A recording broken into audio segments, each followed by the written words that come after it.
نحمده ونصلي على رسوله الكريم اما بعد فاعوذ بالله من الشيطان الرجيم بسم الله الرحمن الرحيم فانكحوا ما طاب لكم من النساء مثنى وثلاث ورباع صدق اللہ العظیم۔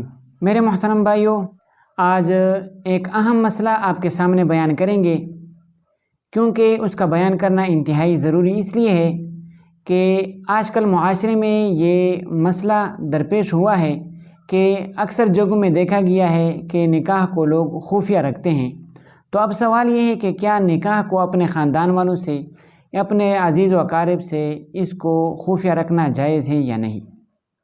تو محترم بھائیو، سب سے پہلے ہم اس بات کو سمجھنے کی کوشش کرتے ہیں کہ نکاح آخر کس لیے ہوتا ہے، اس کو ظاہر کیوں کیا جاتا ہے۔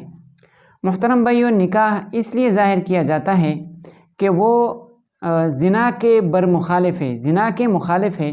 زنا کو اس طرح کرنا تو نہیں چاہیے، لیکن اکثر لوگ زنا جو کرتے ہیں وہ چھپ کر کرتے ہیں، جبکہ اس کے مقابل میں اللہ تعالیٰ نے جو ایک قانون رکھا ہے کہ جائز طریقے سے اپنے شہوت کے جو جذبات ہیں وہ جائز طریقے سے اس کو تسکین دے سکتے ہیں۔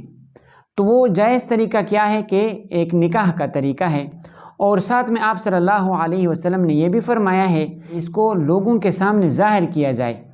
وجہ اس کی کیا ہے، اس کے فوائد کیا ہے، اس کی حکمتیں کیا ہیں؟ پہلی حکمت یہ ہے کہ میاں بیوی کا جو پاکیزہ رشتہ ہے کسی تہمت کا شکار نہ ہو۔ تو سب سے پہلے لوگوں کو تہمت لگانے کا ایک موقع مل جائے گا، جو آپ کے دشمن ہوں گے اس کو یہ موقع ملے گا کہ اگر آپ اپنی بیوی ہوگی لیکن آپ نے لوگوں سے چھپائی ہوگی تو اس کا ایک نقصان یہ ہوگا کہ لوگ اس کے متعلق برے خیالات کریں گے کہ ہو سکتا ہے کہ آپ زنا کر رہے ہیں۔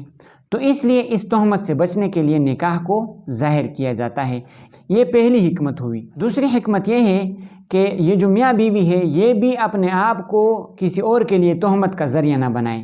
اگر آپ اس طرح کریں گے کہ کسی اور سے اپنا نکاح چھپائیں گے تو اس کا ایک نقصان یہ ہوگا کہ لوگ آپ پر تہمت لگائیں گے۔ تو اس کے متعلق آپ صلی اللہ علیہ وسلم کا ارشاد ہے کہ اتقوا مواضع التہمہ، کہ اپنے آپ کو تہمت کے مواقع سے اپنے آپ کو بچاؤ۔ تو یہ بھی ایک تہمت کا موقع ہے، اس لیے اس سے اپنے آپ کو بچانے کی کوشش کریں اور اپنے نکاح کو ظاہر کر دیں۔ اس لیے یہاں پر یہ بھی ضروری ہے کہ آپ کو تہمت لگے گی تو اس تہمت سے بچنے کے لیے نکاح کو ظاہر کیا جائے۔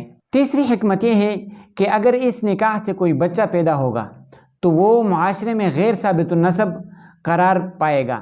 وہ اس لیے کہ نکاح کو تو کسی کو معلوم نہیں ہوگا کہ نکاح کی اس کے ساتھ ہوا ہے یا نہیں ہوا ہے، تو لوگ اس کو بغیر باپ کے تشبیہ دیں گے کہ یہ اس کا باپ معلوم نہیں ہے، اس لیے یہ غیر ثابت النسب ہے۔